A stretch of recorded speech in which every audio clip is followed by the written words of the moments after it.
Chapter 3, 1 star can be enough. Welcome back to my first playthrough of White Knight.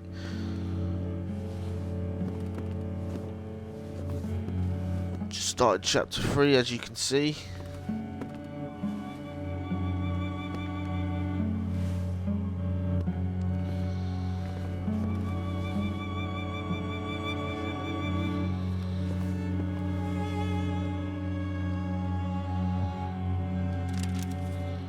There was a crucifix on the door on the other side of the stairs. If this was some attempt to ward off evil, it was clearly a failure.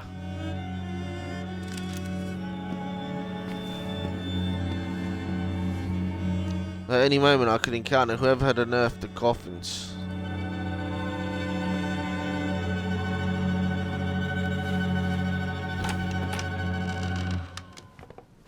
I ain't going in there yet though, boy.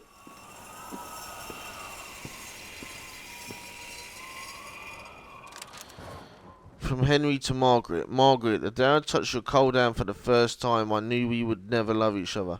I'm surprised you could actually give birth to a creature as kind as William.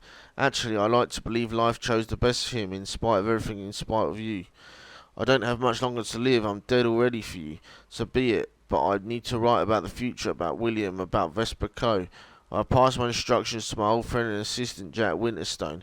My father has always wanted that the head of the company would be a Vesper.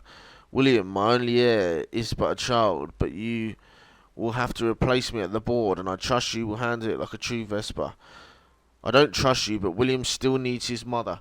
I have asked Jack to make sure he'll never lack anything. He will visit you every week and will have all authority to take my son from you if he notices you do not fulfill your obligations properly. Let me remind you that without my wealth your family is nothing but a once glorious name swallowed by debts. I can only hope my death will free you from some of that anger, and that it will make you a better woman. Goodbye, Henry Vesper. Nice. Nice old chap.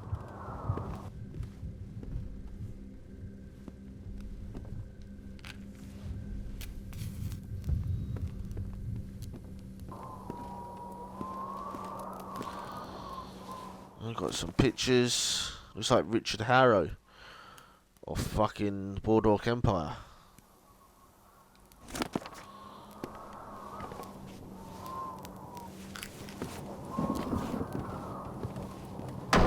Oh shit.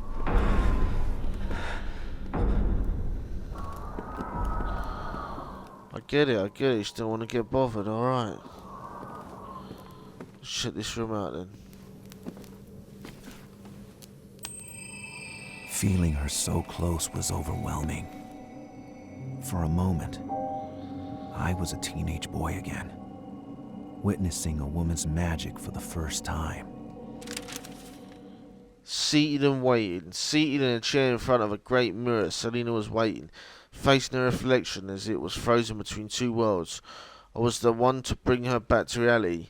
What was she waiting for? Was something missing? She was beautiful and classy, like an angel who had fallen to earth. I tried reaching out to her, but to no avail. I had to find a way to get her to see me. I had to find a way to enter her world. You're fucking crazy, man.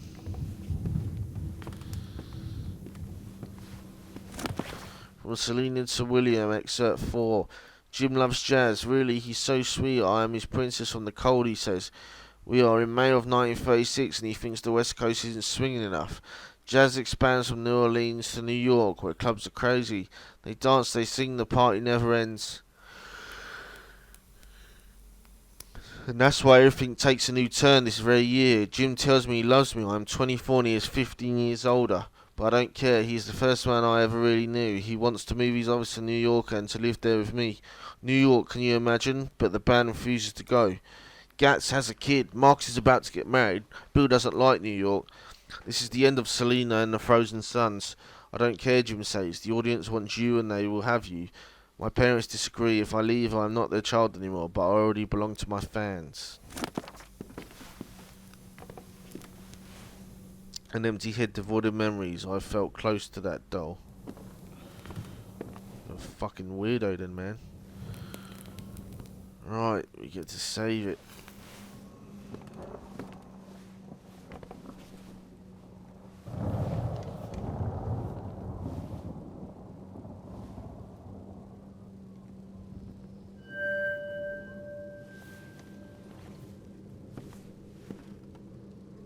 It's all about saving that shit, saving your progress no matter what.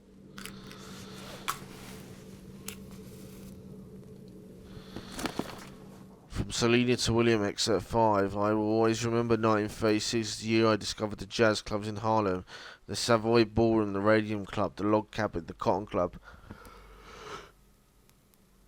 Shit, I keep yawning, man. Fuck. Right, back to it. The Theatrical Grill with Ellington, Henderson, Calloway, Armstrong. But even though I date a coloured man, I'm not one of them. In America, white people still hang African Americans. Roosevelt and the New Deal won't change a thing. William, because your country still tries to cure an imaginary disease by mutilating itself. One night, Jim encourages me to get on the stage. I'm drunk and sad, so I sing a step. Folk song from home. Same song I sang for you last time. But I improvise around the theme in a very jazzy way. After I stop, there is silence. I'm about to clap, so I feel dizzy, and suddenly the crowd bursts into applause, and they go on cheering me as if they would never stop. It's because of that song that I am nicknamed the Little Northern Star by Armstrong. Dear old Louis, so far away today.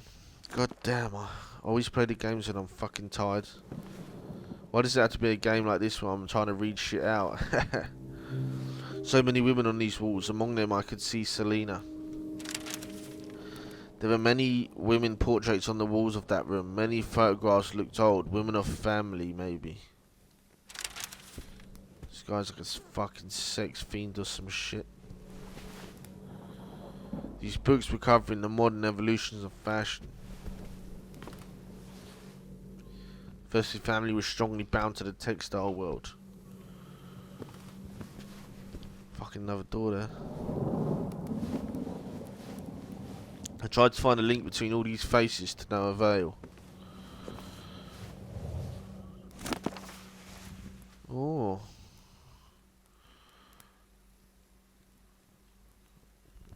Bit rank them pictures.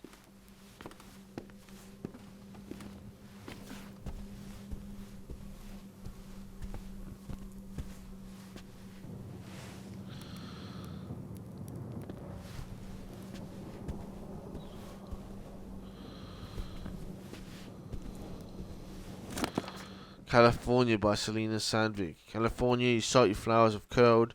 My hair, there I found the key of the world. Oh shit, I've got the yawns. That made a woman out of a girl. Dancing, I looked straight into your flaming heart of pearl. Dad, Mum, it's all true. Watch me leave through the fairy gate of the stage where I found my fate, and my songs turned the crowd mad. Miss, they shout ardently, you are beautiful. How earnestly you scare me, I say, lying. Give me more of this champagne, the sparkling wine that makes me sing. Like a nightingale, at least free to fly. San Francisco, my skin warms under your flashes. Let me sing your echo. Los Angeles, lead me to heaven among your angels. Pour in my glass diamonds and honey. Give me the crown of Almighty like a drink of silver. For my foreign lips still bitter. Nothing is too much. Nothing is like that touch. I know this is not heaven. Give me the angels. Give me the crowd. Give me the crowd. Hey, there's a nice song that I just read out there in the most quickest way I could. Celebration of women or an obsession. These drawings were none less beautiful.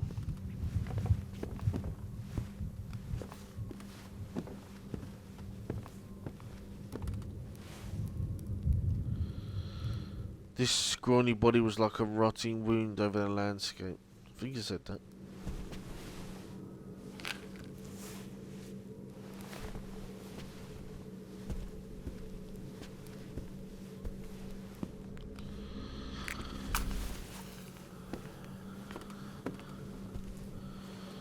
This mirror had seen its share of weird things.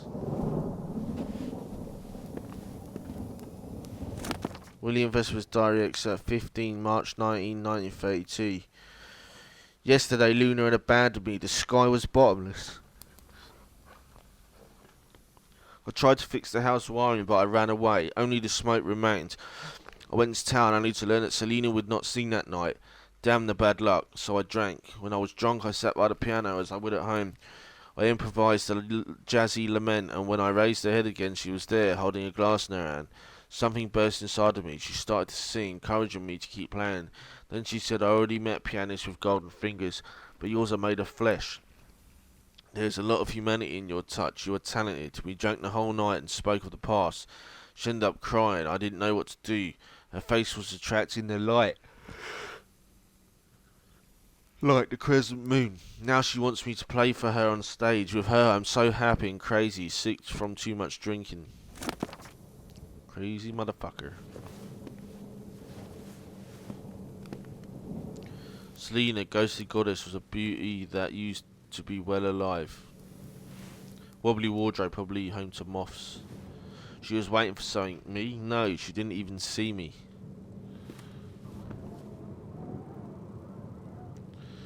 She's like, you ever got a blowjob from a ghost? Oh, I'll suck your dick dry, y'all.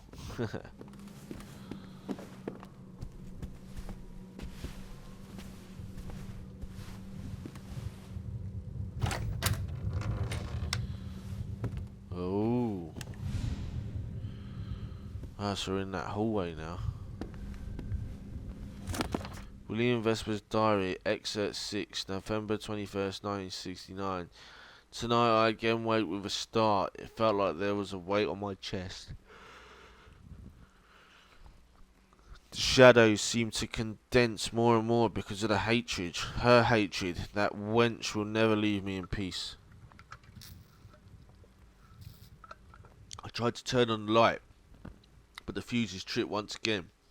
As I was reaching for the matchbox I keep under my pillow, I felt, dear God. I felt the tip of her nails on my arm.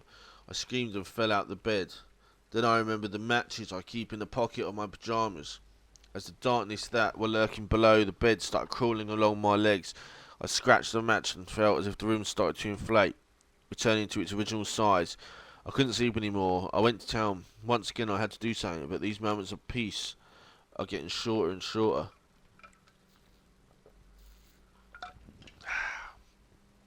Bit of a sugary drink there, just trying to wake me up. Don't know why I'm yawning so much, ruining my little gameplay here. Got more pictures of some kid, a new Vesper on Earth, William. Brand new science books arrived from Germany.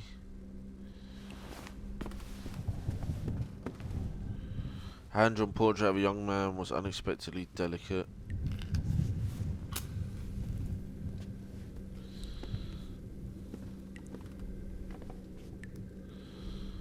William was a child.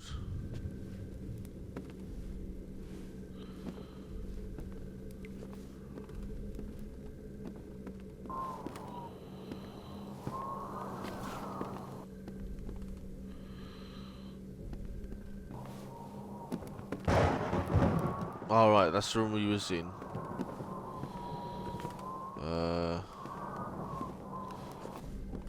This is the turning.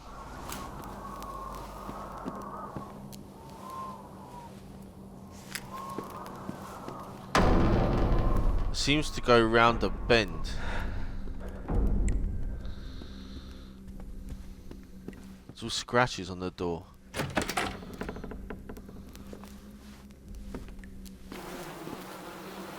all flies in this shit. Someone wrote a letter, then came out to dust. Margaret's Diary, Excerpt 15, September 15, 1911. Henry firmly dug his fingers in my wrists. I couldn't move, and I saw God with a sword bearing a steel star. Fear left me, and I started walking away, dragging Henry out of the bed. He fell to the ground, and his head hit a vase. As he was moaning and trying to keep blood from flowing from his open head, I talked to the shadow in him. You think you scare me? I don't fear you anymore. If you think you have a place in this family, I'll disappoint you. Henry, you can have him, but you'll never have William. Henry started crying, his eyes rolling as he was calling for his mother. God, how disgusting a madman looks. Dr. Rosenthal diagnosed aggravated syphilis contracted God knows where. I wasn't surprised. He told me to prepare myself for the worst. That he would have other attacks. It doesn't matter. I care only about the future, about William. He can still be saved, and with him the dignity of our house. This is my mission. I will give it all. Souvenirs from trips to African countries. Some more pictures there, look. Look at that fucking little scary octopus mask.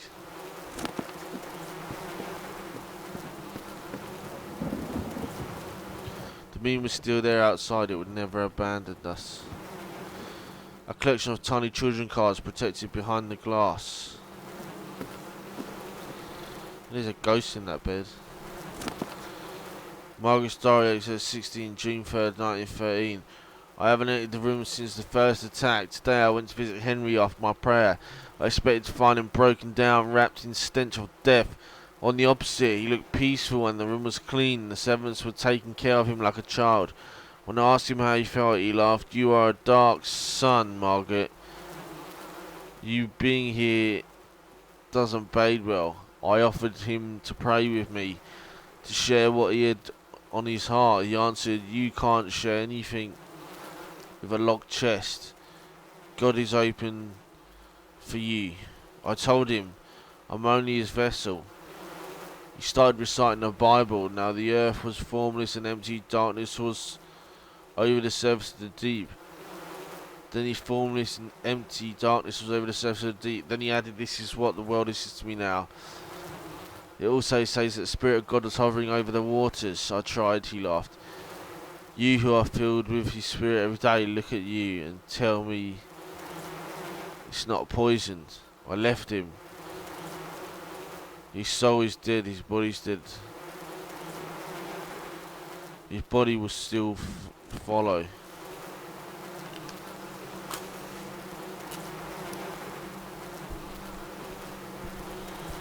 Fucking ghost behind me. Yeah, in the bed, look. Dead body was saying. Child joined the word dad. The body was Henry Vespers. I don't like that shit. It's fucking dead body, man. Fall of Vesper, June 6, 1938. A landmark of Boston. Vesper had managed to navigate the waters of a collapsing economy without harm, and people thought they were made to stand the test of time. Yet today, as the American industry is recovering under New Deal set by Mr. Roosevelt, one can hardly overlook the signs of a plummeting Vesper. Job cuts, failed deliveries, board members' recognitions, unjustified. Foreign investments, the company seems to be falling on itself. And many long-term employees are starting to worry. As of today, William Vesper, Heron current CEO, still refuses to comment on the situation. Let us hope this is only a temporary slump.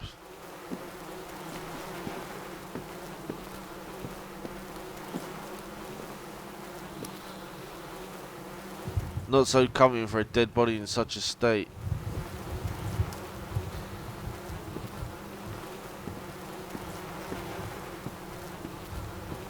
Who's been in there?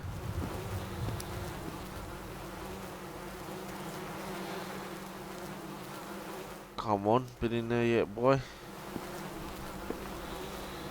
I was breathing delight, the air was heavy, a storm was coming.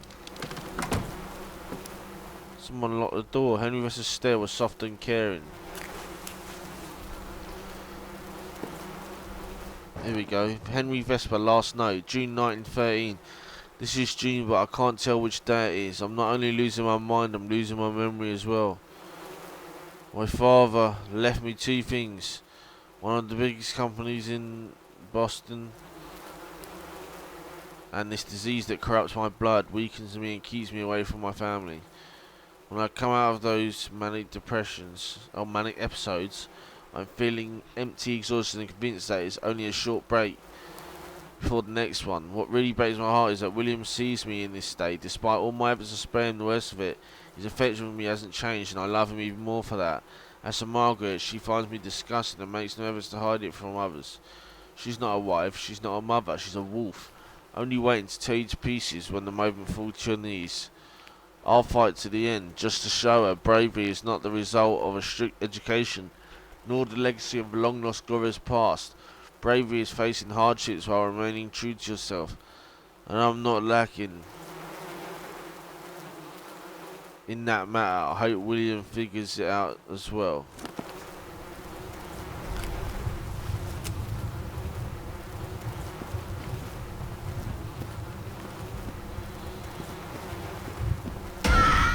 Shit, she come from? I think I'm pretty much done in there. Oh, you fucking slag. Search that fucking room all over again.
I think that's it, yeah.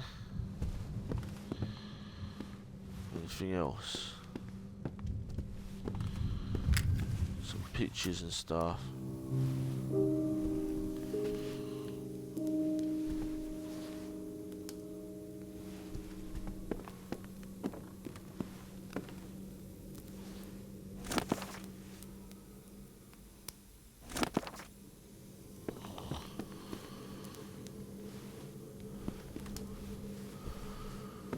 Right, back out in the hallway we go.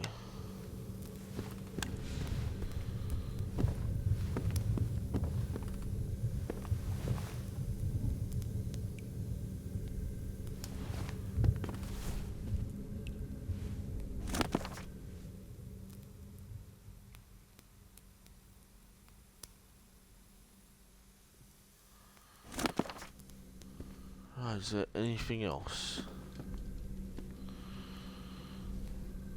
It's a bit annoying having to keep going to the same bit just because we made a mistake and got picked up by the ghost.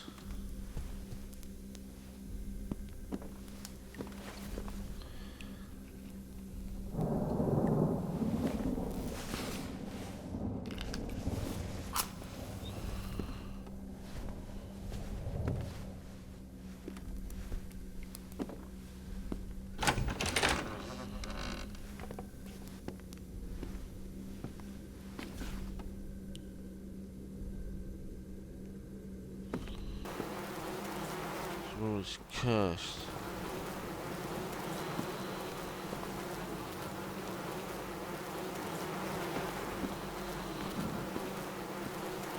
Silence the alarms.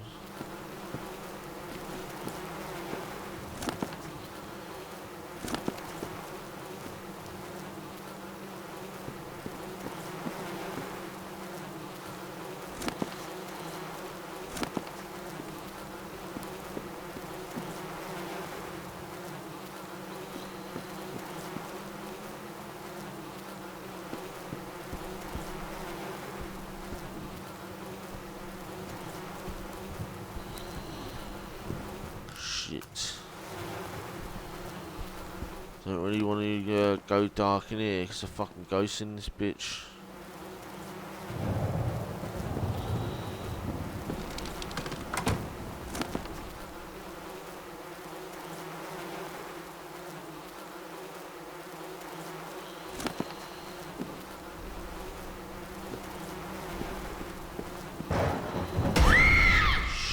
Shit.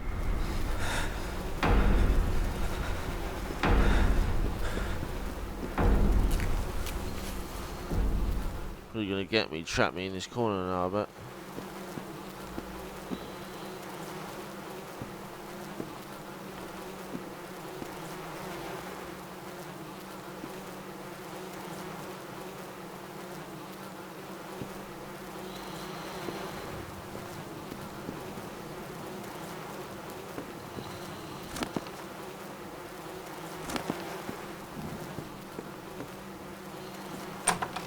Oh boy, get out of there. Right, I guess we should save it now.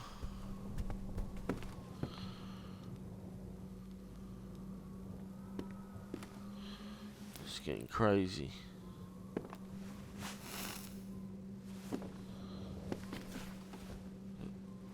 So, like, if you enjoyed that, that was the first part of chapter 3. So, like, comment, subscribe, and all that. If not, go fuck yourself. See you in the next